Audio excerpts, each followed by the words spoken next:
પુણા ગામ ભાગ્યોદય ઇન્ડસ્ટ્રીઝમાં આવેલા એક સાડીના કારખાનામાં બુધવારે બપોરે ઘાતક હથિયારો સાથે ધસી આવેલ પૂર્વ કારીગરે તેના સાગરીત સાથે 3 રાઉન્ડ फायरिंग કરી कारीगरों ने बंधक बनाया था।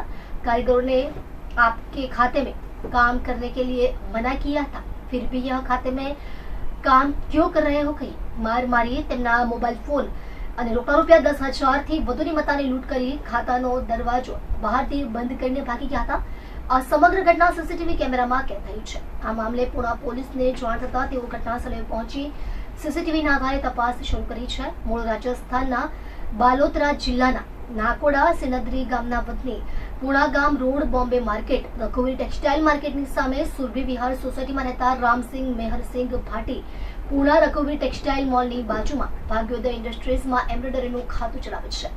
રામસિંહ હાલમાં તેના વતનમાં ગયા છે। તે દરમિયાન ગત તારીખ 5મીના બુધવારના રોજ બપોરના 12:30 વાગ્યાના અરસામાં તેમના ખાતામાં 1.5 વર્ષ પહેલા કામ કરતા કારીગર દિલીપસિંહ પોતાના સાગરીત સાથે ઘાતક હથિયાર લઈને ખાતામાં ગયો હતો।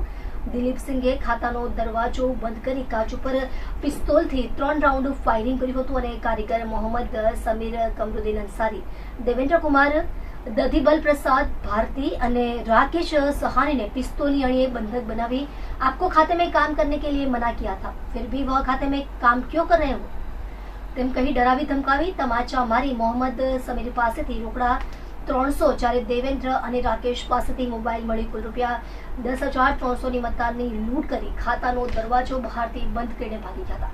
લૂંટારુઓએ ખાતાના સીસીટીવી કેમેરા પણ તોડી નાખ્યા હતા।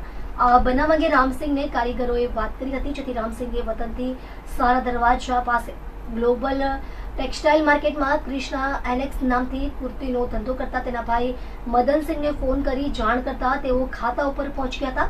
ત્યારબાદ પુણા પોલીસને જાણ કરતા પોલીસ કાફલો દોડી આવ્યો હતો, સાથે સુરત ક્રાઇમ બ્રાન્ચની ટીમો પણ પહોંચી ગઈ હતી। પોલીસે મદનસિંહ મેહરસિંહ ભાટી રહે સુરભી વિહાર બોમ્બે માર્કેટ પુણા ગામની ફરિયાદ લઈ ગુનો નોંધી તપાસ શરૂ કરી છે। આ મામલે પીઆઈ દેસાઈએ જણાવ્યું હતું કે સાડીના કારખાનામાં ફાયરિંગની ઘટનાની ફરિયાદ લઈને સીસીટીવીના આધારે તથા તેનો ફોટો, આઈડી અને મોબાઈલ નંબરના આધારે 3 અલગ અલગ ટીમો બનાવી આરોપીને પકડવા તજવીજ હાથ ધરી છે। આરોપી 1 થી 1.5 વર્ષ પહેલા ફરિયાદીના ખાતામાં કામ કરતો હતો। આરોપીએ 3 કારીગરના મોબાઈલ અને રોકડાની લૂંટ કરીને ફરાર થઈ ગયો હતો। જી સર, શું ઘટના બની છે, કઈ રીતે તપાસ? ગઈકાલ બપોરના 12:30 વાગ્યાના આસપાસ જ્યાં કામના જે ફરિયાદી છે એમને ફરિયાદીના ખાતા ઉપર અગાઉ કામ કરતો